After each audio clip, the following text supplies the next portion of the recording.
Bonjour, mon nom est Viviane, je suis stagiaire au Carrefour des femmes d'Anjou. Donc aujourd'hui, pour une autre vidéo de notre série de 12 vidéos, nous allons avoir un témoignage d'une femme qui va nous expliquer ce que c'est que les mutilations féminines, donc génitales.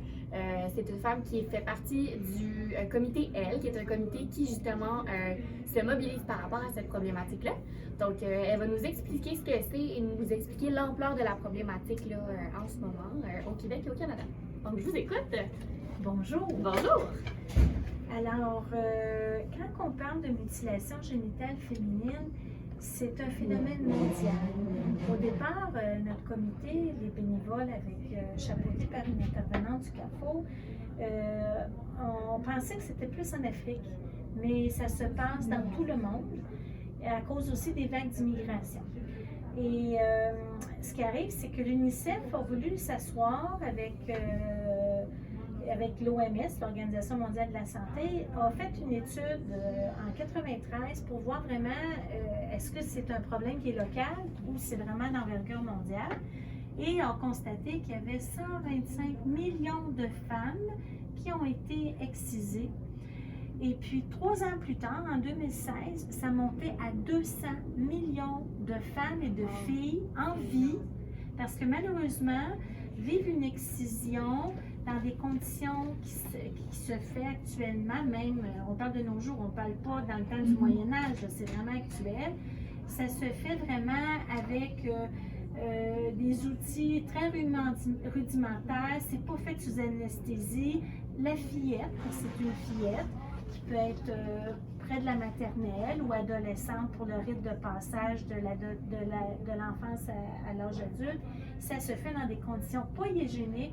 Et puis l'outil, l'exciseuse qu'on appelle, bien, elle va couper une partie ou totalement la génitalité de la fillette ou de l'adolescente. Alors ça se fait dans des conditions, bien, la personne qui est victime de ça, elle ne sait pas, c'est à son insu parce qu'on met ça sous l'angle d'une fête. Ou encore, ça peut être pour un beau rite de passage. Elle est une adolescente maintenant, elle va être une future femme, puis là, elle va pouvoir être mariable. Parce que dans le fond, pourquoi que ça se fait? On se pose la question, nous qui sommes des Québécoises ou des Occidentales, on se demande, ou des Européennes, comment ça se fait que? C'est parce que pour les critères dans ces cultures-là, de ces pays-là, beaucoup d'Afrique, Moyen-Orient, l'Indonésie, c'est que la fillette ou l'adolescente, il faut qu'elle soit mariable. Alors, pour être mariable, elle doit être excisée. Et ça se fait par des femmes. Et puis aussi, c'est pour contrôler aussi sa sexualité. Pour dire, bien, on va être sûr qu'elle soit fidèle.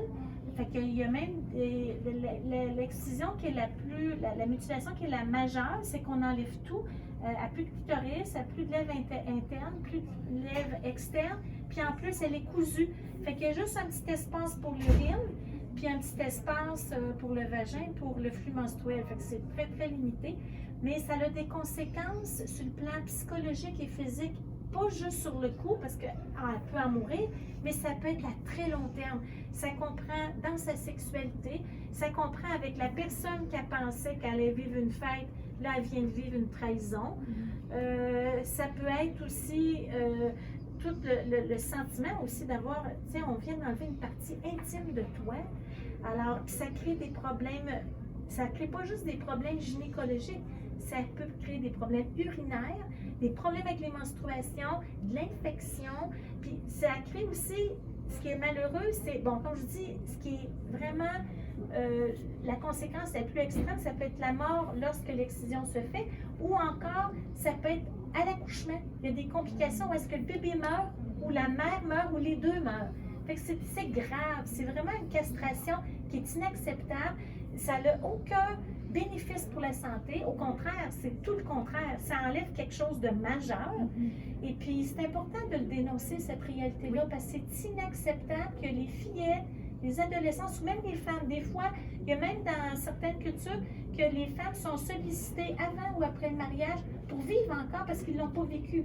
Alors, c'est un poids que les femmes vivent, puis tout simplement pour que l'homme ait plus de contrôle. Fait que c'est vraiment dans une relation d'inégalité entre hommes et femmes, puis c'est dans des sociétés qui sont vraiment patriarcales. Effectivement. Donc, dans le cadre de nos vidéos sur nos vidéos sur en fond, l'action contre la violence envers les femmes, c'est très pertinent d'être au courant de cette problématique-là et de se battre justement contre celle-ci qui est vraiment présente dans notre société. Merci beaucoup. J'aimerais ajouter pour dire qu'ici au Québec, on travaille fort pour trouver des ressources parce que heureusement qu'il y a des personnes qui aident pour la chirurgie réparatrice.